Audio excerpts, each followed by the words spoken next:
when you think Geelong, you don't just think of Gary Ablett or the Brownlow medalist, you actually think of the Ford Motor Company. Some say it's the heart and soul of Geelong. Employs around 1,500 people. That's a lot of families, that's a lot of productivity. To find out about Ford and Geelong, we've got two blokes who work at Ford. We've got Chris Riley, who's a assistant senior shop steward. Chris, great to have you with us. Thanks, Phil. And Tony Anderson, who's worked 24 years at Ford down the foundry just down the road. That's correct, Phil. And you are, of course, a senior. Yes, that's correct. Senior, which is a big distinction between the senior and the junior, I gather. That's correct, yes. Important. We get more headaches. Good man.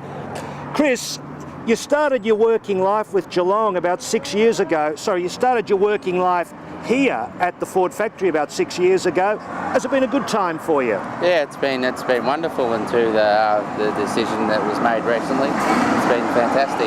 Now, the decision that was made recently, do you mean the Christmas party or do you mean the loss of jobs?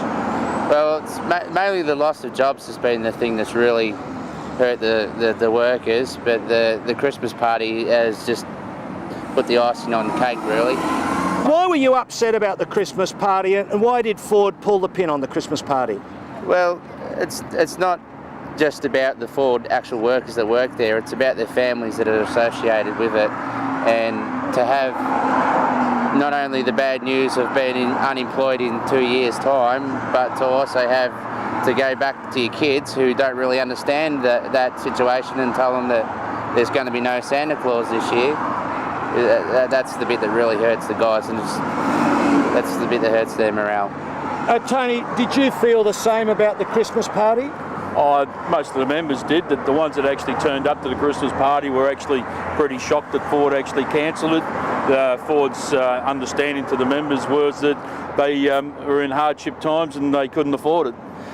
Obviously, with 24 years of continuous work at the Ford company, you must take a great deal of pride in what you do and understand the importance of the company to the city. I understand the importance to the city with Ford Geelong. It's like, I think we worked it out to being about $25 million that gets spent into the city of Greater Geelong from just having the employment of here at Ford. Do you understand management's problems? They say it's an international issue. The six-cylinder car's not flying, so they must try to cut costs. How does that argument run with you? We would argue differently. We would argue that the imported engine's actually going to be more expensive to import than the current inline six. Their argument is that it's an actual orphaned engine. We would argue that our engine's a lot better than the V6 that they want to import.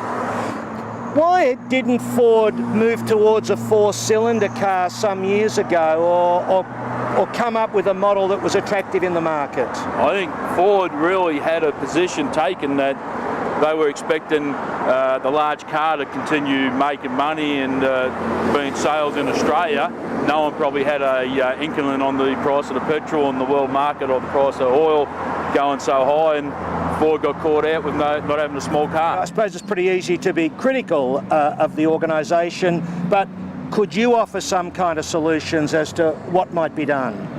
Well, from a union perspective, we've sort of had discussions with Ford about, trying to maybe persuade them from actually taking the gearbox instead of out of Europe, taking a locally produced gearbox from DSI and actually having DSI manufacture it in the engine operations here. And that way it's more jobs in Geelong and it's a locally produced gearbox that could go into the locally made car.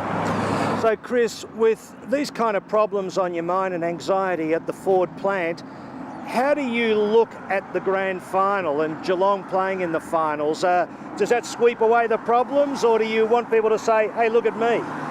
Yeah, well, this week's been fantastic. I mean, like, around Geelong, morale-wise, because of the Cats being in the finals and the results and so on. But after this week and the next week,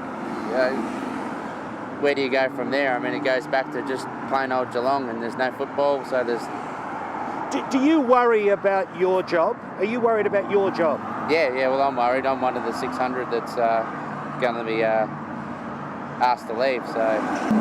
Tony, you've had 24 years here. Yeah. You've also got two children, 18, I think, and early 20s. Yeah. So it's a very serious issue for you. How do you put the football and life and work in perspective?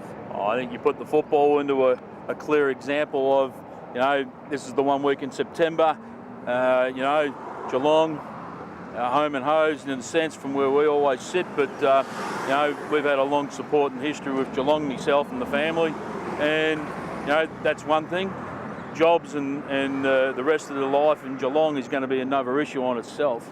If you had the magic wand and you could get it out here at the Ford plant, what would you do to solve the problems that are occurring at the present time? Well, geez, if I had a magic wand, you'd probably almost want to go and try and get some of the US management to actually try and figure out that we actually are profitable in making this 6-cylinder engine and that they ought to put more investment into this city. And I suppose, boys, we want all those Channel 31 viewers out there to buy Ford, drive Ford, is that right?